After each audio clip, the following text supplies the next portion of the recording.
kembali lagi di segmen Berita Porang.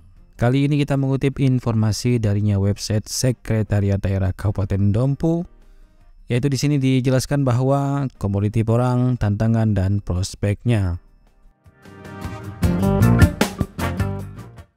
Porang menjadi salah satu komoditi yang hendaknya juga mendapat respon yang baik dan luas dari para petani khususnya di Kabupaten Dompu untuk dibudidayakan selain jagung, padi dan komoditi pertanian lainnya.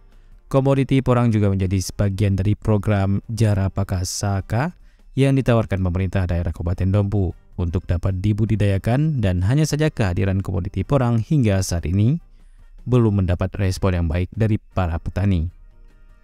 Dengan komoditi porang, Pemda Dompu berharap konsentrasi masyarakat khususnya para petani tidak hanya tertuju pada komoditi jagung dan padi saja, namun juga menjadikan porang sebagai salah satu alternatif komoditi untuk dibudidayakan.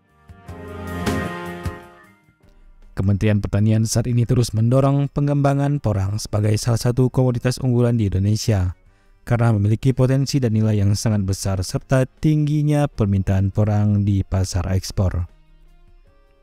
Bila dibudidayakan, komoditi porang dalam 1 hektar lahan dapat menghasilkan 15 hingga 20 ton porang. Di musim tanam pertama, para petani dapat menghasilkan hingga 40 juta dalam 8 bulan dan nilainya sangat besar, pasarnya masih terbuka lebar.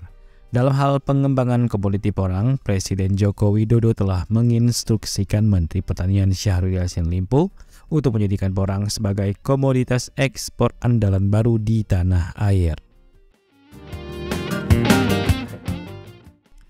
Tantangan pengembangan porang. Ya, tanaman porang hanya mengalami pertumbuhan selama 5 hingga 6 bulan setiap tahunnya, yaitu pada musim penghujan. Di luar masa itu, tanaman porang mengalami masa istirahat atau dorman dan daunnya akan layu seolah-olah mati.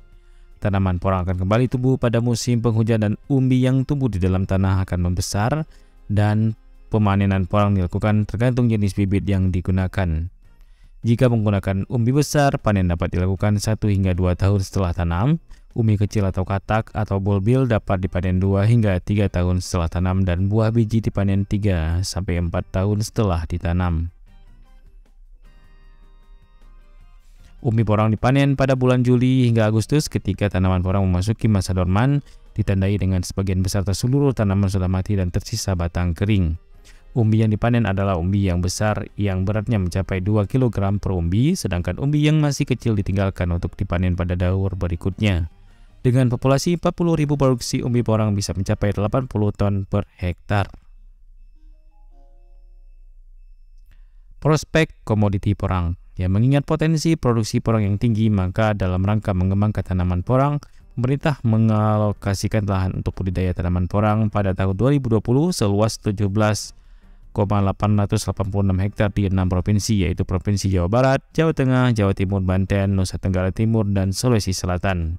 Peluang bisnis porang masih sangat terbuka mengingat kebutuhan untuk memenuhi ekspor porang ke Cina, Jepang, Australia, Sri Lanka, Malaysia, Korea, New Zealand, dan Italia mencapai 10.000 ton per tahun. Sementara sampai saat ini hanya sekitar 4.000 ton per tahun yang mampu terpenuhi. Dari aspek usaha tani, porang cukup memberikan keuntungan bagi para petani. Tercatat ekspor porang pada tahun 2020 sebanyak 32.000 dengan nilai mencapai 1,42 triliun ke negara Jepang, Tiongkok, Vietnam, Australia, dan lain sebagainya. Jika dibandingkan dengan 2019, angka tersebut meningkat sebesar 160%. Angin segar mengenai pengembangan porang disampaikan Kementerian Perindustrian atau Kemenperin, di mana pihak Kemenperin menyiapkan skema untuk mengembangkan produk turunan olahan porang melalui koordinasi dengan Kementerian Koordinator atau Kemenko bidang perekonomian terkait dengan penetapan klaster prioritas pengembangan budidaya umbi-umbian itu.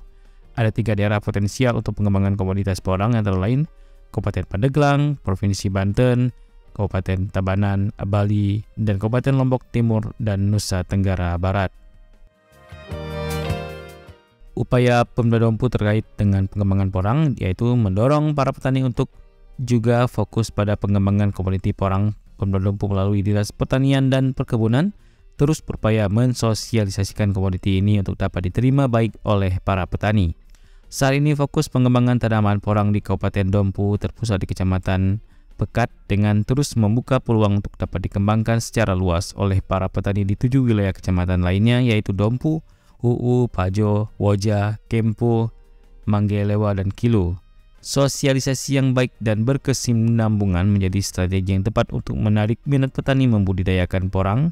Hanya saja karena komoditi ini adalah komoditi baru dan belum familiar dengan para petani, dibutuhkan waktu untuk meyakinkan para petani bisa beralih dan membudidayakan porang. Kerjasama dengan berbagai pihak dalam hal pengembangan porang juga terus dilakukan oleh Pemda Kabupaten Dompu seperti dengan Cesfarm, Universitas Mataram, dan pihak lainnya yang berupaya agar porang juga dapat disambut dengan baik oleh para petani untuk dibudidayakan. Demikian, mudah-mudahan ada manfaatnya bagi kita semua, terutama dalam mendorong para petani untuk tergerak mengembangkan komoditi porang. Demikian dan sampai jumpa di segmen berita porang berikutnya hanya di channel Informan 007.